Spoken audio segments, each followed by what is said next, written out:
Ayan, magandang araw sa atin mga ka-YouTubers. Ayan, o hindi ka man magawa ng video mo dito sa YouTube, ngunit napadpad ka dito sa aking YouTube channel dahil nabasa mo na mayroon kang nakitang Epson receiver na L120 o L121.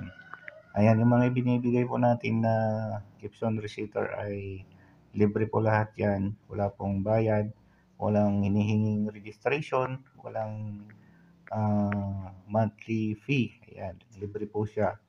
Kaya tama itong napuntahan mo na channel, ang aking YouTube channel na Kuya Pablo TV Vlog.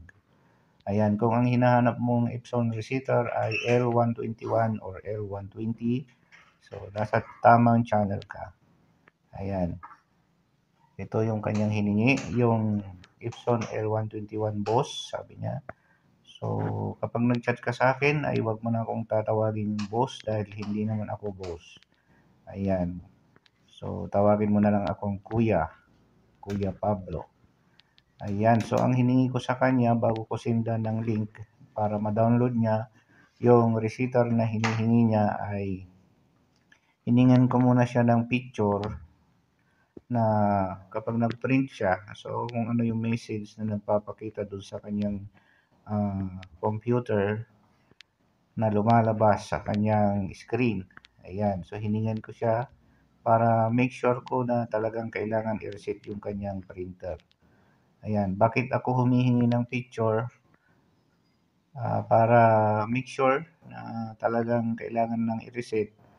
At dahil humihingi ako ay para maiwasan natin na maban yung aking Facebook Messenger doon sa link na sinisend ko sa mga humihingi sa akin ng Epson receiver. Ayan, kapag lagi kasi tayo nagsisend ng link ay pwedeng iban ni Facebook yung link na yon, so hindi na yon magagamit.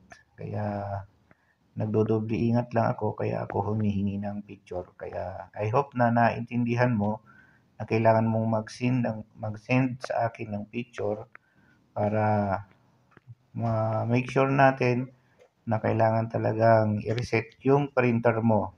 Yan. So, sabi ko dito ay picturean nyo po muna para sure na lalabas yon kapag nag-print kayo at need na talagang i-reset. So, sabi ko dito minsan kasi nililimutan ako sa pag-send ng link ni Meta, kaya nag-iingat po ako. So, mahirap na maband yung ating pong link. Ayan, so sabi niya dito, wait, boss, sabi niya. So, huwag mo nang tatawagin boss, ano? So, tawagin mo na akong Kuya Pablo. Ayan, so ito na yung tamang picture na nasend niya sa akin. So, ito, kung mababasa mo dyan, ayan, medyo malabo yung kanyang pagka-picture. So, a printer's ink pad is at the end of its service life. Sabi niya, please contact Epson support. So, yan yung aking hinahanap at yan yung tamang picture na na-send niya sa akin. So, may mga naunang sinend niya na picture sa akin. So, hindi naman yun yung hinahanap ko, kaya hindi pa ako nag-send ng receiver sa kanya. So, hinintay ko muna na talagang yung message na yun ang lumalabas dun sa kanyang computer para hindi masayang yung link natin at hindi mamukhang spam sa kasi send ko ng link sa mga humihingi sa akin. Ayan, so ito na yung link na binigay ko sa kanya. Ayan.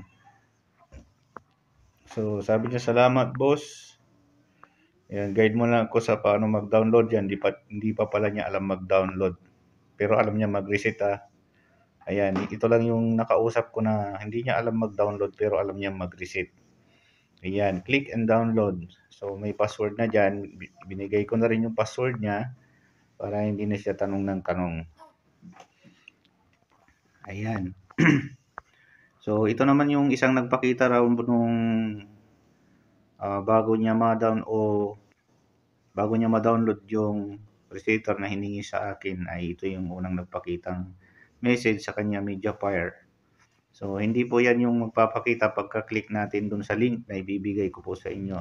Ito nagpakita sa kanya dahil siguro may catchy yung kanyang browser, kaya ito yung unang nagpakita. So, pag ito yung unang nagpakita sa inyo, so mali po yan, X nyo lang yan. Click nyo ulit yung link. Ayan, sinend ko ulit sa kanya. So, kapag ganito naman, yung magpapakitang link sa inyo, ayan, so ito na yon. Ito na yung tamang i-click nyo na link. So, ayan, nung na-download nyo na yung link, siguro pagka-click nyo na naman nung link na or yung na-download nyo, so ganito yung nagpakita sa kanyang browser. Yan. So, Google Chrome yung kanyang ginagamit dito na browser. Kaya sabi ko sa kanya, gumamit ka na lang ng Edge. Yung